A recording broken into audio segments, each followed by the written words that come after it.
heard? Jenna Ellis Tonight is on 5 nights a week. Count on Jenna Ellis for insightful commentary on the day's biggest stories. We can still consistently be conservatives. Jenna Ellis Tonight, weeknights at 9 p.m. Eastern on Salem News Channel. Stacey Washington Now, your go-to for a fresh, informed take on the political world. Stacey tackles today's crucial issues with a dynamic blend of news, opinion, and analysis. Don't miss Stacey Washington Now, weekdays at 5 p.m. Eastern on SNC. Start your Sunday morning early with Stacey Washington at 6, Jenna Ellis at 7, and Andrew Wilkow at 8. All part of SNC Weekend and only on Salem News Channel. Spend some time with Carl Jackson, Saturdays and Sundays at noon. Then it's Dennis Prager and Julie Hartman at 1 and Timeless at 2 Eastern. You won't want to miss a minute of the insight. All part of SNC Weekend on Salem News Channel. Well, friends, you might have heard that Mike Lindell and MyPillow no longer have the support of their box stores or shopping channels the way that they used to.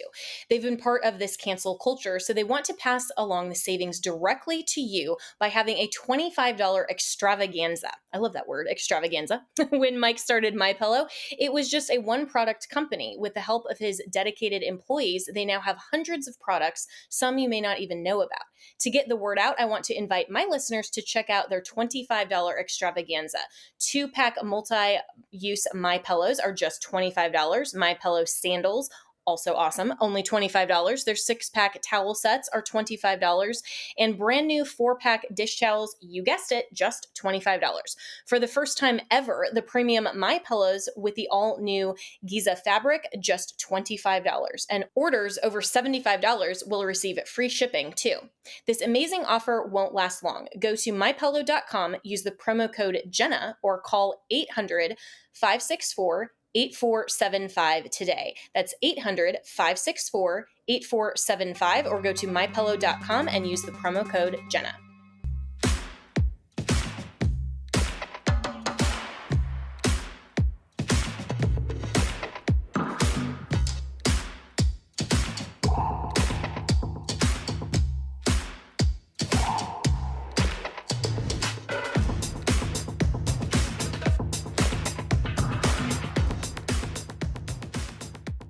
Good evening and welcome to Jenna Ellis Tonight. So over this past week, there's been a lot of discussion, and rightly so, over the controversy of the RNC's newly adopted platform that watered down the messaging on pro-life and also same-sex marriage. So a lot of ardent Trump supporters and Republicans are suggesting this is okay, we've got to win at all costs, where a lot of evangelical and pro-life leaders are saying, well, wait a minute, we can't just allow Trump to adopt, and the Republican Party to adopt really any platform that is just maybe to the little bit to the right of Joe Biden and the Democrats and be okay with that.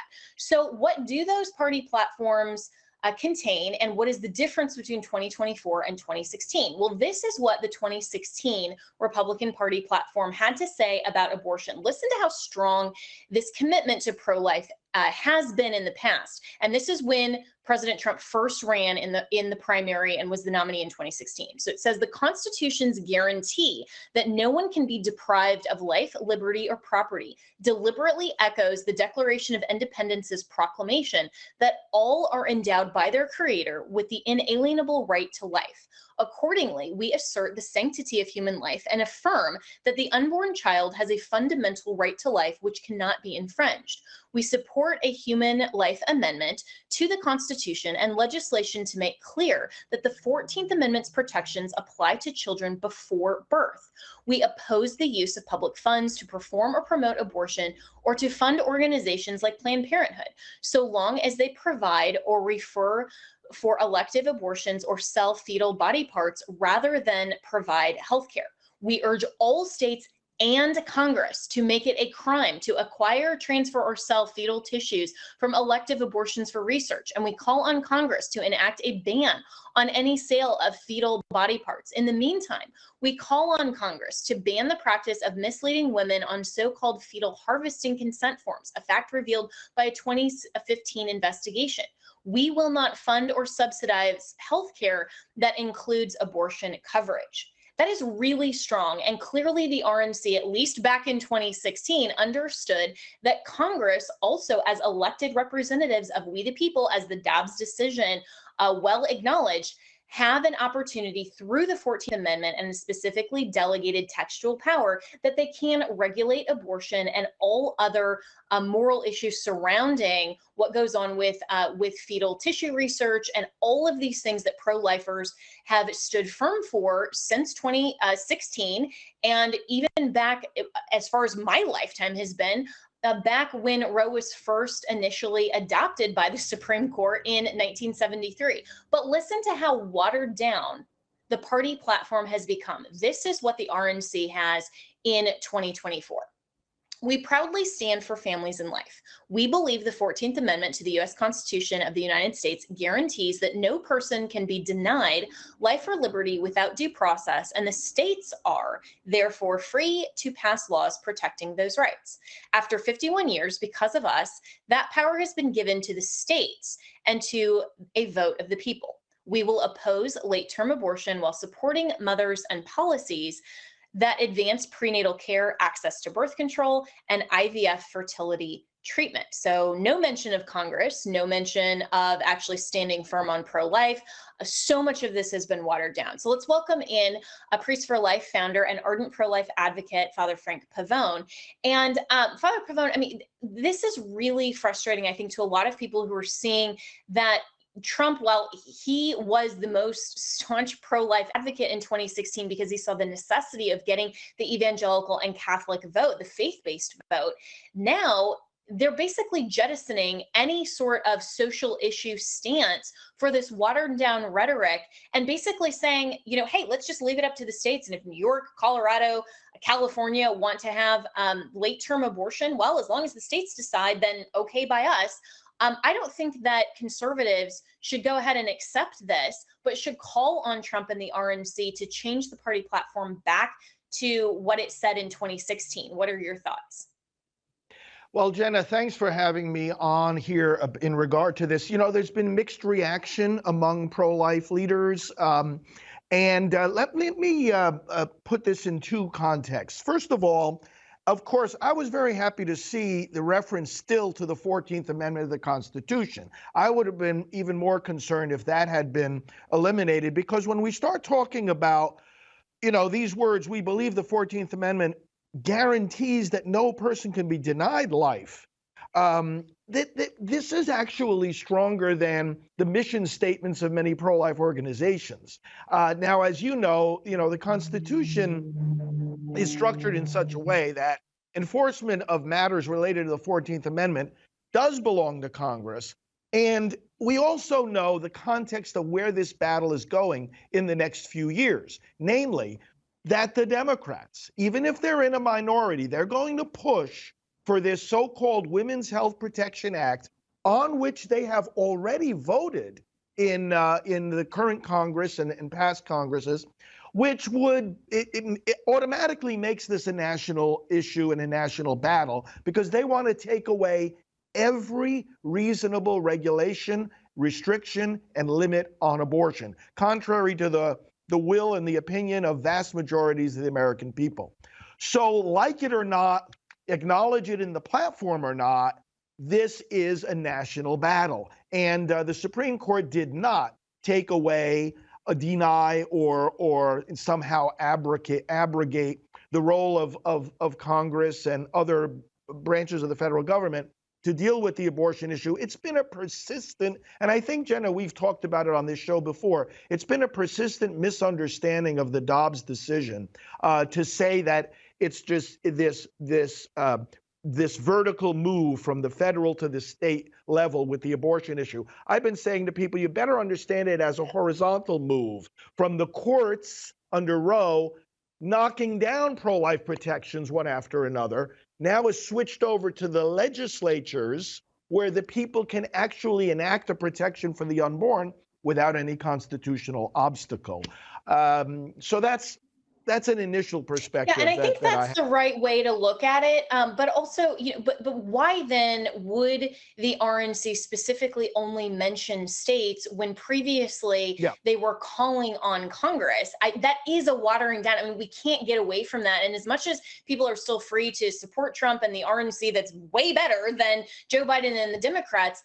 You're absolutely right to point out that the Democrats are going to push for their federalizing of abortion so-called rights. Oh, yeah. And they're going to be very open about that. Why can't we, as conservatives, and especially the RNC, be very open about the fact that we want Congress to legislate abortion regulation? Well, I'm going to be at the convention myself, and I look forward to hearing a little bit more about, what was the thinking behind this. I think a lot of the delegates are going, I'll be there as a guest, but I think a lot of the delegates are going to be asking the same questions. I think there'll be vigorous discussion. I think there will be efforts to get this back to a more explicit form, as you say.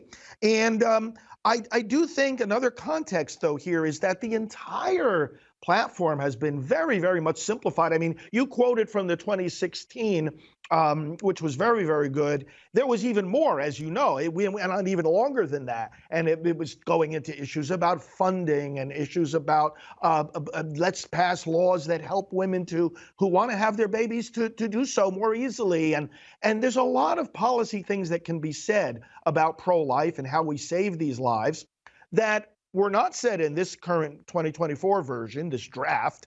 But that's true on all the issues, isn't it? I mean, they really honed this down to a much more simple document. And I think one of the things that I hope can help people to deal with this a little bit is to realize, you know what? This is one tool. It's an important one. It's supposed to be a lighthouse for the party and for the candidates. But it's one tool in the toolbox. We have got to, I think, for example, of, the America First Policy Institute, and they have released a couple of months ago now, the HOPE agenda. Now, that's their policy statement on matters of pro-life and abortion. And it's pretty good, and it's pretty detailed in terms of the role of the federal government is intact. And it's very, very much like what you saw in the 2016 platform, very detailed, helpful legislative and executive actions that can be taken to draw our money out of the hands of these baby killing industry and help these moms that want to have their babies to do so. So I think, we keep our eyes on the platform. Yes, we keep our eyes also on these other policy initiatives that are, in fact, going to shape where we go in the next few years. Of course. And I know that there are still ardent pro-life advocate organizations like yours, like Priests for Life, like Live Action, like, SBA. I mean, all of these are still going to do the work. But are you personally concerned that Donald Trump is backing away from his pro-life stance because he's afraid that it's going to hurt him in the general? Here's my view of that.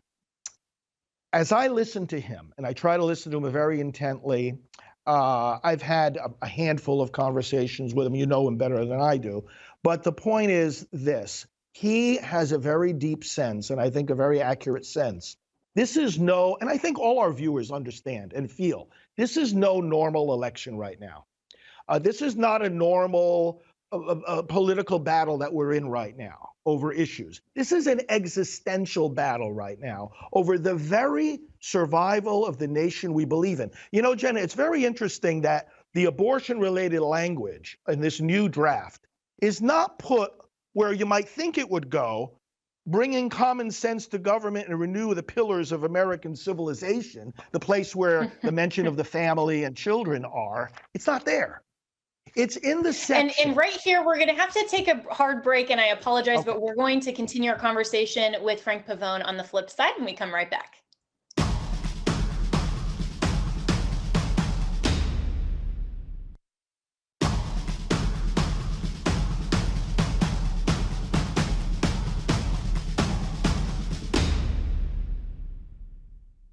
continuing my conversation with Father Frank Pavone, who's the founder of Priests for Life, and we're discussing the RNC's new platform that does have watered down language on pro-life issues and same-sex marriage. And before the break, Frank Pavone, we were talking about this being a very important election in the United States, and I think everyone on all sides, even if you're a Democrat, you think that because, oh no, democracy and whatever their talking point is. But I think for conservatives, we also see how much damage Joe Biden and the Democrat agenda, regardless of whether it's Biden, Harris, Newsom, Whitmer, anyone else, the Democrat policies have done to America, our Constitution, and our way of life. And so the concern that I have as a Christian conservative is whether we are giving up too much ground just to win an election, when we should be standing firm and saying, evangelicals, Catholics, pro-lifers, vote for Trump because he's willing to take that same stand and continue the work that he started in 2016.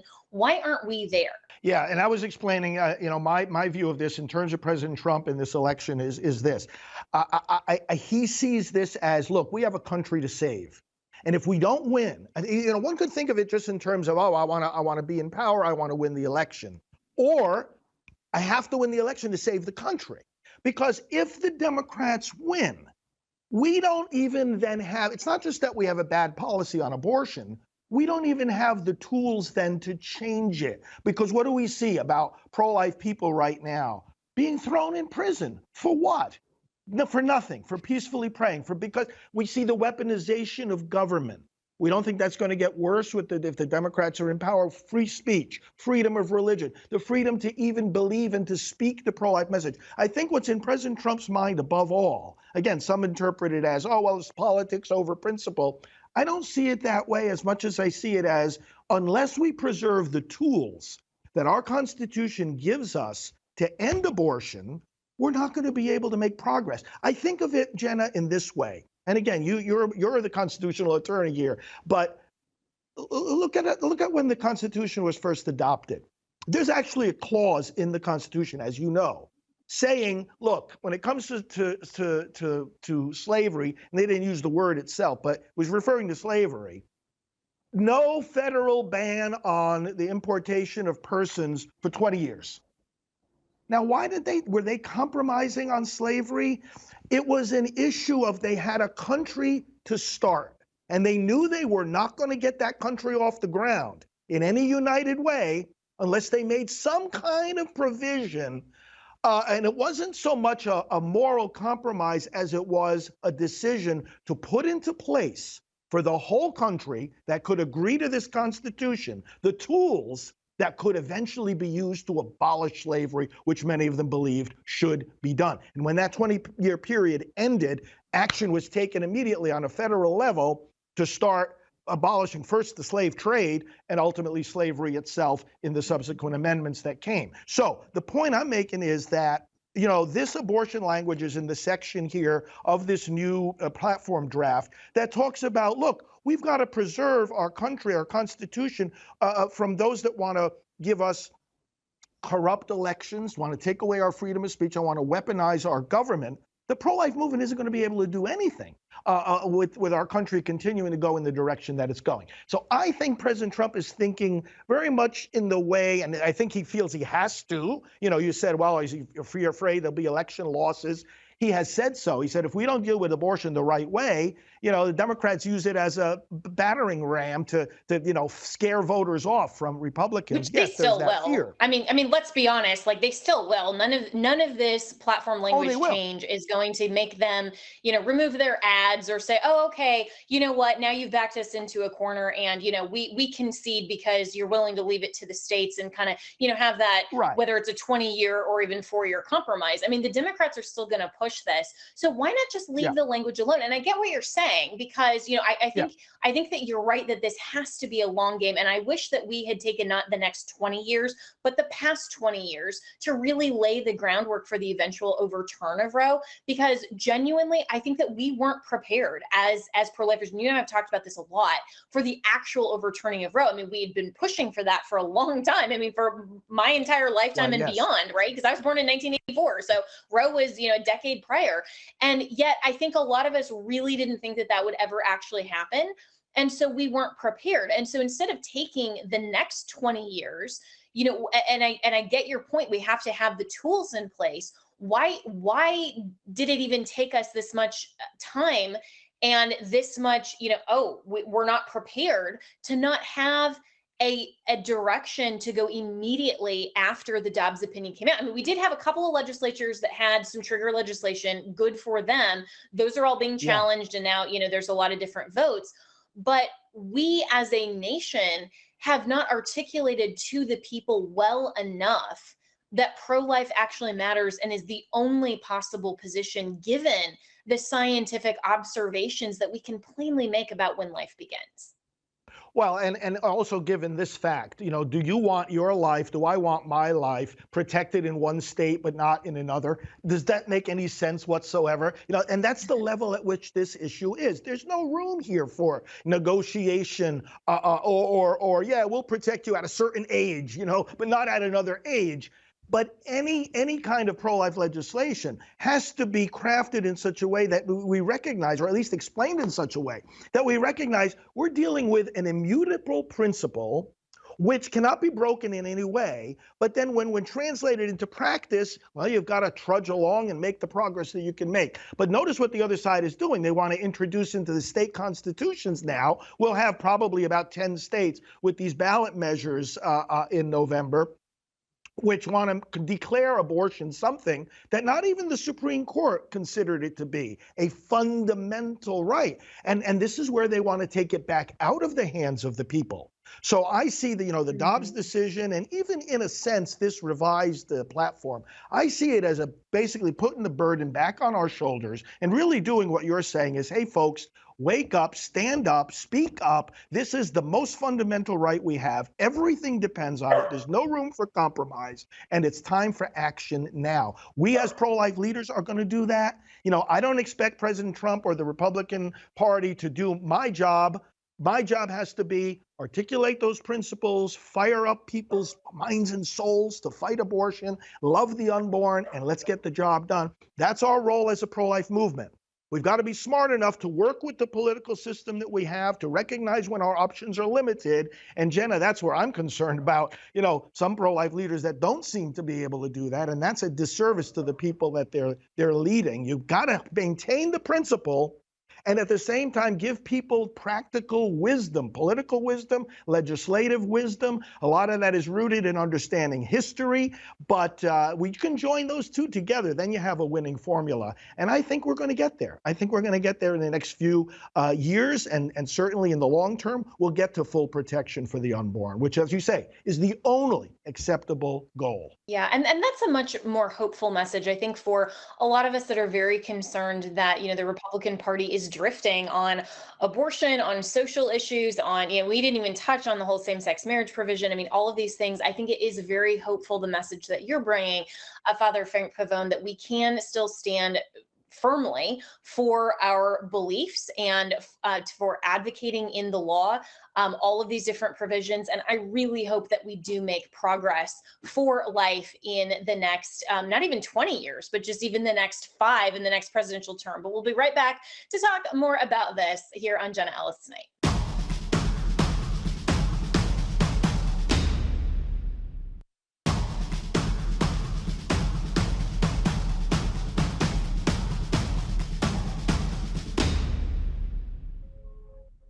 Continuing to talk about the RNC convention next week and that watered down party platform, let's bring in Abby Johnson, who is the founder of And Then There Were None and a prolific pro-life advocate. So Abby, what was your response to this new platform for 2024? Well, I think it's a continuation of compromise that, conservatives have been teetering with, toying with for many years when it comes to abortion. And I think it's just another kind of, sign that prominent people in the Republican Party really do want to move away from the abortion issue. They really do think that there are many more things that are more important than the right to life. And so this is, their way of kind of copping out and saying, well, let's just put it to the states. Let's put it to the states. But there's absolutely no reason that this shouldn't be a federal issue as well. Yeah, I mean, the Dobbs decision, as we've been pointing out for this whole show, gave the issue of regulation of abortion to the people and their elected representatives. That includes Congress. And I think a lot of people on the right are really confused about the pro-life stance after Roe versus Wade. I mean, it's not like the pro-life movement has ever said, oh, once we overturn Roe versus Wade, then we're done. And we're totally fine with whatever blue states want to legislate, even partial birth abortion, as long as the people decide. I mean, that's godless populism. Well, it is. And I think it's kind of strange because as I've been talking about this on my social media and things like that, and people are like, well, I don't get it. You wanted to overturn Roe v. Wade. You wanted it to go back to the states. Now you have it. Now you're complaining. I'm like, okay, no. Yes, we wanted to overturn Roe v. Wade, but no one ever said, okay, and when we overturn Roe v. Wade, then states will just be allowed to kill babies up until birth, and it won't be a federal issue anymore, and we're not going to care about the 14th Amendment, and you can just kind of be like this hedonistic society, or you can be a conservative society, depending on the state you live in. That was never the intention of the pro-life movement. The intention of the pro-life movement is always to protect life everywhere in every state from the moment of conception. Yeah, and I think that's the sticking point that I have so much with this watered down platform, is that it's not just about celebrating Roe versus Wade being overturned. It's about specifically acknowledging that this issue, is given back to the states, but not calling for Congress to do anything.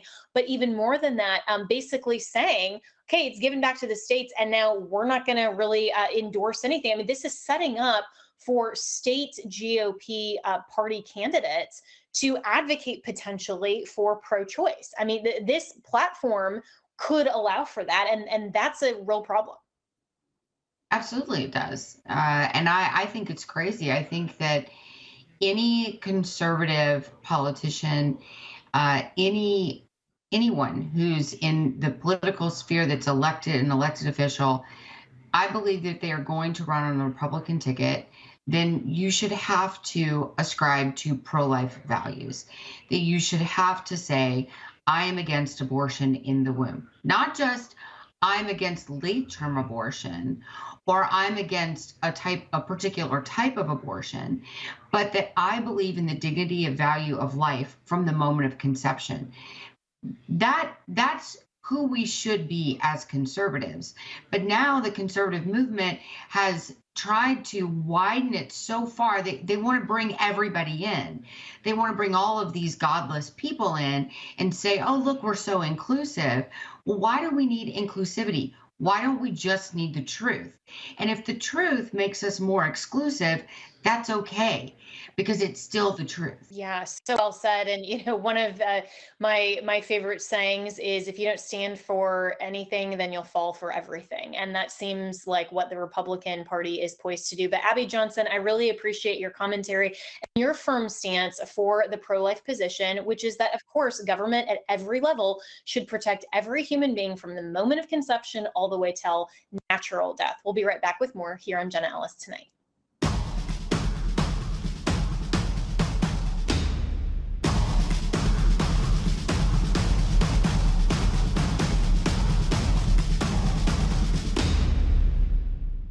As we continue to talk about the RNC convention and the Republican ticket that is now Donald Trump and J.D. Vance, does the opportunity for evangelical Christians still remain to influence the top two people on the ticket? Well, joining me now is fellow millennial Jeff Hunt, who is on Salem Radio Network out of Denver. And Jeff, I am really excited, actually, that finally we have a younger representation of the new generation that is up and coming. What are your thoughts on J.D. Vance and the convention overall, when really, this seems to be going in a direction of populism instead of true conservatism? Well, that's a big concern, Jenna. You're right to be pointing this out, right? You saw what happened with the platform committee last week that was just recently voted upon yesterday. Look, conservatives, particularly Christian conservatives involved in the Republican Party, need to be the anchor to keep this thing from drifting. And look, I was a political strategist for many years. I get it. At the end of the day, many politicians just want to get across the finish line and win. That's like their top goal, right? I got to win, I got to win, I got to win. Well, when you get into like Republican Party platform issues, we need to remind people what it is that we believe, what makes us Republicans, the core foundation of our politics, our political beliefs, our philosophy, our faith. That's all what we bring to the table here. And I want to take a moment to just kind of talk about the platform. I'm disappointed to see the Republican Party take a step back from its deep commitments to the sanctity of life. I signed a letter along with many other pro-life leaders that said, you know, we as Republicans have been moving forward to advance policies that protect preborn children. And this current platform, in an effort to kind of shy away from our principles, is trying to, you know, say, well, maybe we'll let the states decide this, or even what J.D. Vance said on Meet the Press when he said that I'm okay with mifepristone being prescribed. That's the abortion drug. No, we're not. It's an innocent human life. We stand on the fact that life is sacred, that it is God-given to us, and that the government has a role in protecting it. So, you know, I just want to encourage conservatives, and particularly evangelical Catholic conservatives, to stay the course with our principles. I understand we have an election to win in November, but that's just step one. We're going to have 4 years with maybe that's his new name, a Trump-Vance presidency, where we're going to be able to advance Christian conservative principles. So November election, step one. After that, we're going to have a lot of work to do to secure good Christian conservative principles in our lawmaking. Yeah, really well said, Jeff. And I was very happy to see your name. And I signed that same letter from the Advancing American Freedom Coalition that, you know, brought over 100 different conservative voices, individuals, and organizations to say that, you know, we just stand firm for what the party has always stood for, you know, for the last 50 and 60 years. And in fact, you know, even beyond that in our whole history. And we shouldn't be changing that just for a wider tent, because ultimately, if you don't stand for anything, then you fall for everything. And that seems to be where this kind of wide tent mentality of the Republican or MAGA conservatism is going. And so, you know, the question that I've been getting from a lot of people, and I'm really interested in your view on this, do you think that it was a mistake for evangelicals to coalesce around Donald Trump in 2016? When he was the nominee. Now, my view, of course, is, you know, hey, Roe versus Wade is overturned. That we have great judges at the Supreme Court level. There are so many different wins of Donald Trump, so I will take that over Hillary Clinton 4 years. But at the same time, do you think that ultimately, for the long term, it's been a concession that we didn't really anticipate, to have kind of this MAGA populism really capturing the Republican Party? I'm not too concerned, but it's something I am definitely watching. You know, a few things about this. And Jenna, you know this probably better than anybody else. There's a unique brand of conservatism. It's particularly popular in Colorado that goes, you know, we'd really win a lot if we just got rid of those social issues. You pro-lifers, you evangelicals and Catholics with traditional marriage, we just need to get you out of the way, and then we'll really start to win. And it's critical. It's absolutely critical that we remind people you're never going to have limited government if you don't have strong and healthy families. We're never going to have a good society if we continue to kill off millions of preborn children. This is absolutely central to the health of our nation. And so it's important for social conservatives to continue to speak up. As you mentioned, Jenna, Donald Trump was the first president of the United States to attend the March for Life.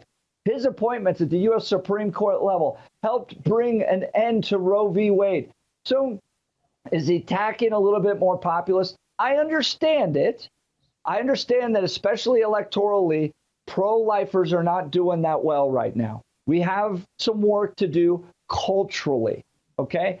But with a Trump-Vance administration, we'll get a lot of great people going into that administration. I think they'll continue to do really good work to advance the sanctity of life. I asked the same question to our friend Paul Teller, Jenna, and he said we're going to get work done in a Trump-Vance administration, even if the policy platform is not as strong. But there is a concern, and Paul, I'm going to give Paul Teller credit for this, that if it's not at the forefront of the Trump-Vance administration to advance the sanctity of life, then it may not become a priority. And that's something we need to hold them accountable to. Yeah. And, and our friend Paul Teller, who was in the prior Trump administration, was one of the ones at the forefront of that coalition, wanting the party platform to remain strong for life. And I give him full credit for that. He has been working very hard behind the scenes in Washington, D.C. for a while to advance conservative priorities. And so, make no mistake for everyone listening. I mean, it's not like conservatives have just retreated or that we're just sitting here complaining on national television. We are also advancing those priorities, having these difficult conversations also behind the scenes. And, Jeff, in your circles and understanding from your vantage point how Washington works, I mean, these are the conversations we need to have publicly so that we can make some of the advancements privately and also behind the scenes as well. And so I'm hopeful that a Trump-Vance administration will still bring evangelical Christians to the table so that some of these priorities can at least be discussed. And while, some people have said, Donald Trump's going to be a lame duck day one, I don't really see that because he used the power of executive orders in a really good way his first administration. I don't see him sort of just sitting back and, like he's done the last couple of years, playing golf almost every day while he's campaigning, which he can do, and he's still very popular. I don't see him approaching a second administration like that. I think he genuinely wants to turn the economy around and actually have policy priorities. Well, and this, Jenna, there's a lot of good conservatives in the Washington, D.C. area that have been working over the last 4 years to put together a policy roadmap for when another Republican was elected to the White House. So in 2016, his win kind of caught Republicans off guard, and they were building the airplane as it was taking off. Now they're prepared. And you see this with Project 2025, our friends at the Heritage Foundation. They're going to be ready to work with the Republican administration to achieve real results against the deep state, to advance pro-family policies, to possibly take down the Department of Education. From my lips to God's ears, please, can we take down the Department of Education? By the way, for the love of God, get your kids out of government-run schools at this point. But I think you'll see conservatives. And somewhere all of the ladies at The View are screaming right now that you mentioned Project 2025 and how dare you, and democracy is on the line. Oh my gosh, because, hey, conservatives actually want to populate the Trump administration. I mean, I think that's just so ridiculous.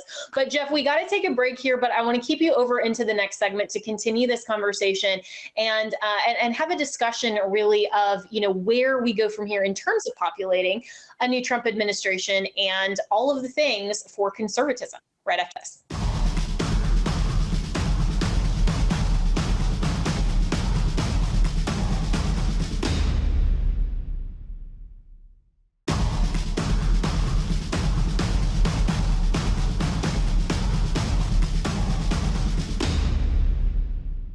And I'm back with Jeff Hunt, who is a Salem, Denver radio host. And Jeff, I want to shift gears a little bit because the nation, I think, is still reeling from the assassination attempt on former President Donald Trump. I mean, it took me a solid 24 hours to even process this. I mean, I know that some who are watching remember where they were when the attempted assassination of President Reagan happened. And then there are even some that remember JFK's actual assassination. But at least in my lifetime, this is certainly a first. And it's also a first of someone who I know personally, who I worked for, and I know his family. And to see him come into the RNC convention earlier this week, kind of WWE style, the bandage on his ear, looking I think really emotional and very moved and touched by the welcome reception that, obviously he was going to get, but it just seemed like it was a little bit different for him. What was your response overall to just the entire scope of where America is at in the aftermath of something like this? Yeah, well, let's start first with him walking in at the RNC convention. My goodness, my heart was pounding with pride for this man who just 48 hours before survived an assassination attempt. The first one that had taken place against a president or presidential candidate in 42 years. Okay?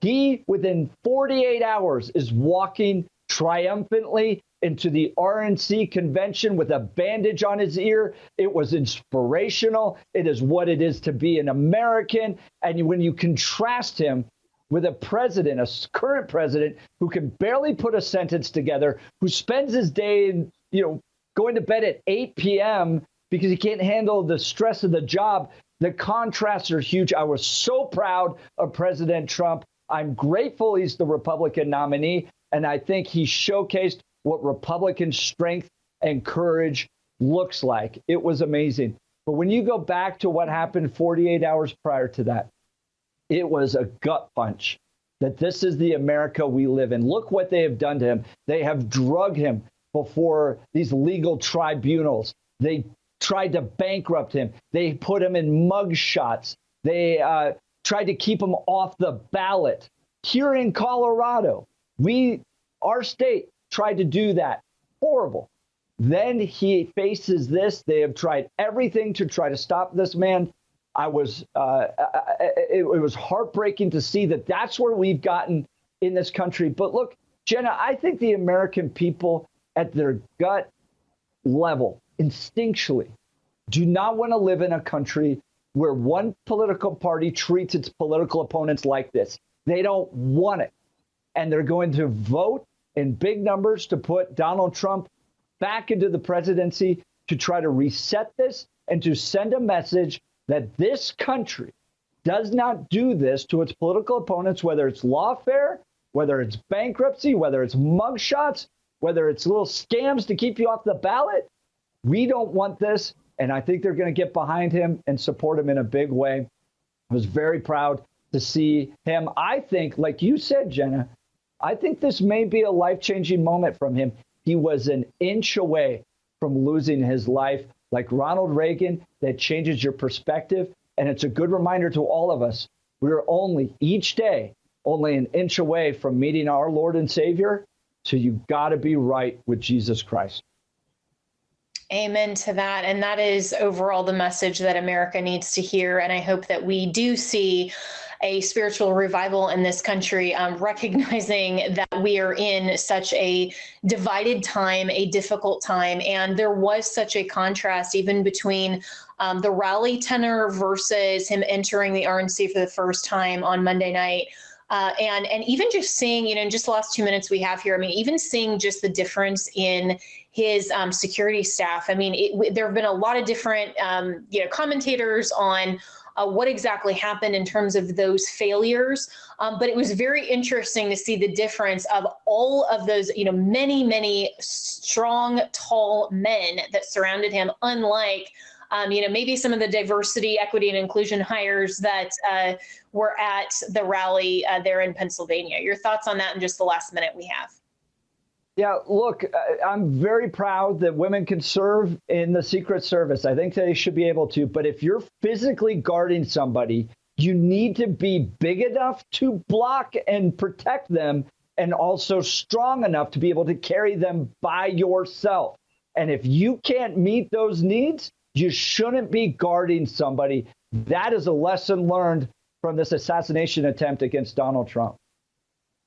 Yeah, really well said. And, I am so grateful that Donald Trump is still here, survived all this. Jeff Hunt, thank you so much for your insights. We're going to be continuing to talk about the political fallout, where America goes from here. So tune in to Jenna Ellis Tonight each and every night, 9 p.m. Eastern here on the Salem News Channel, and then streaming on X and anywhere you stream podcasts. I will see you on Monday.